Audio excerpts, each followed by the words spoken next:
Hi, welcome to Decoding Confidence. I'm your host, Advita Patel, a confidence and influence coach. And over the next 20 minutes or so, I'm going to be digging into what confidence actually looks like in the workplace. Not the fake it till you make it stuff, but the real deal. So whether you're navigating tricky stakeholder conversations, trying to get your voice heard in the boardroom, or you're just trying to figure out how to back yourself when the imposter syndrome kicks in, this is your space. I'll be talking to people who've been there, sharing practical tools you can actually use, and unpacking the myths that keep us second guessing ourselves. Enjoy this episode. I want you to picture this for me. It's performance review season. You've done all the prep. You've gathered all the evidence. People have done a 360 review on you. You sit down across from your manager and you present all this work. They tell you you're doing great work. You exhale, you breathe a sigh of relief, but then they turn around and go, however, we want to see more of your meetings. You need to speak up more. You need to be more visible. You need to have gravitas. And just like that, the conversation that was meant to be all about your performance and how brilliant you're doing and how many objectives you're hitting starts to become a conversation about your personality. It starts to become about how you show up and whether or not you fit the version of confidence that that organization has deemed acceptable. That feedback that you've just been shared hasn't really been about your performance. It's about how well you're conforming to what they believe is a confident leader. And in doing this, we are losing some of the most capable people in our organizations because of it. So in today's episode, I want to address this assumption. I want to address the misinterpretation and misunderstanding we have about what confident leadership actually means. We often assume that the louder the person is, how quickly and how fast they talk, are the ones who deserve that promotion, are the ones who we listen to and we believe more than those who are more reflective and quieter. So first, what actually do we mean when we say someone is confident at work? Because I don't think we mean what we think we mean. There are three places this assumption causes the most damage in my experience. Secondly, what I want to address is who pays the price for it. The answer is definitely much wider than you may expect. And then, because this isn't a TED Talk and I don't want to lecture you about this, but I do want to share with you and describe the problem and then what we can actually do about it. So whether you're leading a team or you're working HR or you sit in comms or you're the quiet one being told over and over again that you're the one that needs to be more visible. So before we get really into it, I want to start with the word itself. When most people at work say they were really confident in that meeting, what do they actually mean by that? And I want you to listen to the description. Do they mean I spoke first, I spoke quickly, I didn't hesitate at all, I made eye contact, I sounded really certain, I talked over interruptions, and I held that room? That's not bad stuff, by the way. That's great. That's absolutely wonderful. But you need to listen out for what wasn't said. Did they ask a great question? Did they make the rest of the team look smart? Did they bring a piece of evidence that no one else thought of? Did they allow other people to contribute to the conversation? Because what we're calling confidence at work, at best, could be described as performance, a bit of a style, the delivery mechanism. And there's absolutely nothing wrong with that style at all. Some of the most capable people I've worked with communicate that way naturally. In fact, I would say I fall into that camp. But the problem isn't the style itself. The problem is that we've started to mistake that type of style for how confident leaders should present themselves. And in doing that, we're losing the substance of what we mean when it comes to confident leadership. And here's something that I really want us to think about and reflect on while I'm talking about this topic, because it is something that a lot of folks struggle with. The appearance of confidence that we've collectively decided to reward is culturally specific, and it rewards a type of personality and a particular communication style, which can be quite risky and dangerous because often a particular type of personality doesn't give you that diversity of thought. And in doing that, you are 100% excluding really smart, capable individuals because they don't align with the definition that we've been conditioned to believe about confidence overall. So here are kind of 3 examples I'm going to share with you to give you an essence about what I mean. So the first one is that colleague who suggests an idea, and this could be you, by the way, in a meeting and nobody really hears it. But 5 minutes later, 10 minutes later, or even the next day, somebody else says it, someone louder says exactly the same thing you have said, and they get the credit. People nod along, people are like, oh my God, that's amazing. And you're sitting there going, or the person who originally thought the idea, sitting there going, that was my idea.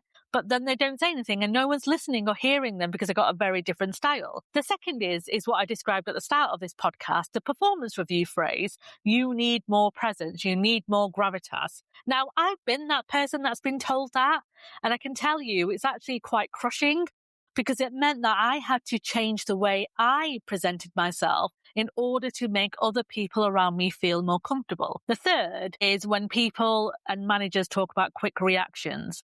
And the leader listens to those who talk quick and who talk fast and keep saying a lot of stuff.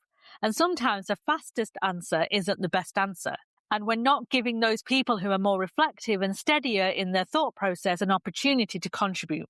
So if confidence is deemed as a style, then this assumption that we have about confident leadership is doing injustice in the way organizations can thrive. So where does this show up, right? You may be asking.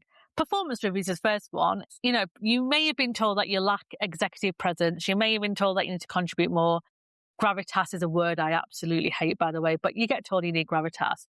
These are stylistic issues and none of them pass the basic test of good feedback at all. It's not specific enough. It's not actionable enough. And you're not really telling that person what to do differently. It's not about the quality of their work. You're basically telling them that they need to perform a very different version of themselves. And that isn't on, really, because those phrases can penalize those reflective thinkers. They penalize people who are a bit more steadier in how they approach stuff. They penalize neurodivergent colleagues whose meeting behavior doesn't match the dominant social norm that we're often conditioned to believe.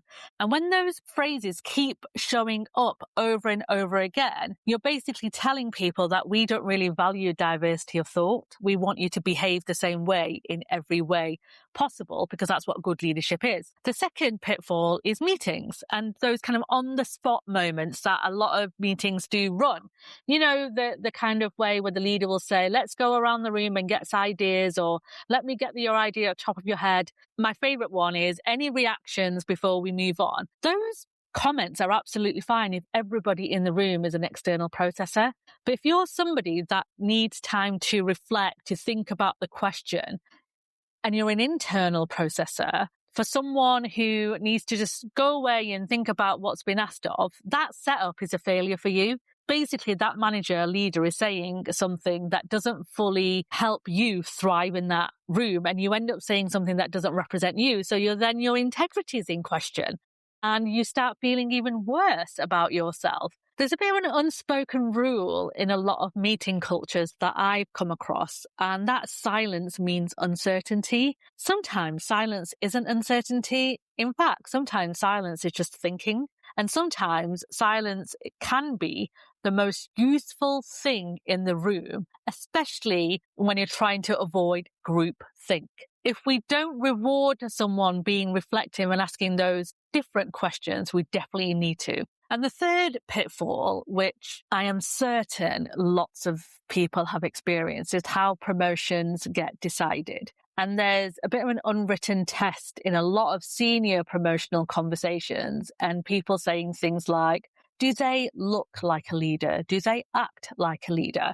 And this is why biases comes to play and why bias is such an issue in senior leadership roles, because you determine what good leadership looks like based on your version of good leadership. You look at yourself in the mirror and go, well, I am in this position of power and this leadership, and this is how I behave. So this is how I expect them to behave. And this is why, let's be honest, I'm being very frank with you, why boardrooms look the same. So I want you to pause for a second and I want you to really think about the last time you saw somebody get passed over a senior role because they didn't sell themselves enough. And was that last time you? So who pays the price for these decisions that we make in the workplace about what confident leaders look like. And I have to be real with you, it's actually most of us pay the price. It's that brilliant strategist who never gets that senior role because they don't sell themselves enough. They don't sell themselves enough because they didn't think they had to sell themselves because they believed that their work speaks for itself. Fair. It also impacts people who may be neurodivergent. They get told to completely change their personality to fit in and conform with the neurotypical dominant culture. So they miss out on promotions time and time again because it's not about their performance, it's about their personality. Then you have people who are from different cultural backgrounds. They get told that they are not good enough because of the way they present themselves and the way they show up. And it's anyone moving through burnout, through grief, through change, through caring responsibilities. Someone who's a bit quieter than they used to be right now in this season of their life, and they're being read as someone who's disengaged or lost interest. We have a tendency to treat someone's communication style as a fixed personality trait, and it really isn't. It's circumstantial, it's contextual, and reading it as the whole person is a big mistake that we often make in the workplace. There's a big cost here involved as well. There's a human cost, there's an organizational cost as well. One of the costs is groupthink because the room tends to amplify whichever voice goes first. The cost is also overconfident decision making because we've started to mistake certainty for accuracy. And the cost is also the loss of diverse perspectives. We are not winning by doing this in the way we're doing it. We're actually losing great people. So what do we do? What do we do about all of this? This is where I want to give you 3 sets of practical things depending on your role and where you are while you listen to this. So if you're a leader or a manager, I want you to stop using confidence as the shorthand for capability. And I want you to try and catch yourself when the word comes out and ask yourself, what did I actually see or not see? And what's that specific behavior that I'm responding to? Because 9 out of 10 times when you push confidence, it turns out to be often a stand-in for something more specific. And once you've named what it is, you can actually decide whether it's something that matters or not to that person's job specification. Try running your meetings differently as well. So try sending your agenda in advance, properly in advance. I mean, not 5 minutes before that meeting. Maybe allow written contributions before, during, or after the meeting as well. Building some thinking time when you ask that question, even if it's only for a minute. Fall into the trap of rewarding whoever speaks first by making out that that's the answer that you're looking for. And when somebody says to you, I want to come back to you tomorrow, treat that as confidence in them being able to say that, not hesitation or not understanding, because that's the other issue that we can sometimes have. So go back and review your last round of performance reviews, sit down with them and highlight every single line that's about style and personality rather than substance. The things about visibility, the things about presence, the things about should contribute more, and then put them and write them in as more specific behaviors and outcomes and impact, or take them out if it's not relevant to their job at all. If you can't rewrite a piece of feedback around a specific behavior that you want them to deliver because it aligns with their job, then it shouldn't be in there. And I also want you to think about those that not only do you sponsor or mentor, but those that you also may not notice and how often you put them forward for stretch opportunities.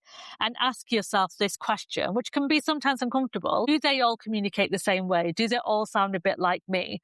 Because if they do, you are 100% narrowing your pipeline without you even realizing it. Now, if you work in HR, comms, or leadership development, you have a slightly different approach, I would say, on how to manage this, because you're not directly responsible for the individuals that you're managing, looking after, communicating with. So you need to look at the language, you need to look at words, you need to look at things like executive impact, gravitas, and how much of those words are in those documents that you're communicating, and how do you define them, and they don't naturally fall into extroverted behavior. So if you're writing a job description about executive presence, but it doesn't reference what that actually means, you're kind of implying it's about how loudly someone speaks then take it out. It's also important that you train your managers on what inclusive feedback looks like. The phrase speak up more should set off an internal alarm for your line manager or people manager, because it's kind of saying that you need to be loud and extroverted to fit in here. And it isn't feedback at all. It's a personality trait. So if you need someone to contribute more, then that's different. And if they feel that they can't contribute more, then again, it's about the environment that you're setting up for them. So that's a very different thing than telling someone to speak up more. Now, if you're someone who's listening who is more quieter and more of a reflective listener, the one who may have been told repeatedly that you need to speak up more, you need to be more bold, you need to be more visible, you need to be more vocal, more commanding, this is for you. And I want to talk to you directly for a second. You don't need to perform confidence in order to be confident. I've spoken about the fake it till you make it culture. I absolutely detest it. I think it's dangerous and it should not be used. Being thoughtful, being considered, being reflective are leadership qualities. They are not obstacles to leadership. You can learn the rules of the room 100% without losing your identity or yourself in the process. You can ask for the agenda in advance. You can send your contribution in writing before that meeting or after that meeting and reference it in the room. You can push back on what you think right now with, I want to give that consideration that it deserves, and I'm going to come back to you by XYZ. That is confident leadership. That is the most confident sentence that you will speak in that room. And find sponsors or people in your learning circle who actually understand the way you work, not the ones who keep telling you to be more like them. Those people are not sponsors. They is what I would call remodelers. They're just trying to mimic a replication of themselves, and that's not what you're there to do. So here's what I want you to take away from this episode. Confidence isn't about how quickly you speak, how loudly you speak, and how fast you put your hand up. It's about the quality of judgment, it's self-knowledge, and it's the ability to be able to make a decision under uncertainty and own and trust the outcome. And some of the confident people I know are also the most quietest and the most reflective people, and they don't need to broadcast that at all. So like I said, if you're a leader, I want you to review all the feedback you've given this quarter and look out for the word confidence and ask yourself that every time it appears, what do you actually mean by that word? And if you're someone who's been told time and time again that you need more gravitas, I get it and I see you, and you don't need to become someone else just to be good at what you do. You just need to be in cultures and rooms that are smart enough to see you as you are. So I want you this week to start questioning assumptions around confidence and really pay attention to what's happening around you. That is the only way change can happen. If this episode resonated with you, then I would love you to share this episode with one person that you believe needs to hear it. It could be a manager, it could be your friend, it could be your peer, it could be anyone at all. Because it's really important that people understand and recognize where they can get support and help if they feel lonely and isolated. Please do also subscribe to Decoding Confidence wherever you listen, and leaving a review makes this show shine and show up in places where people did not know or may not know this podcast existed. If your organization or if you need help to untangle any of this in your culture, in how you develop leaders, that is exactly what we do at Comms Rebel. So please get in touch with me because I would love to help you. Everything that I've shared in this show is in the show notes as well. Like I said, any questions, any thoughts, please let me know. I'll see you next week.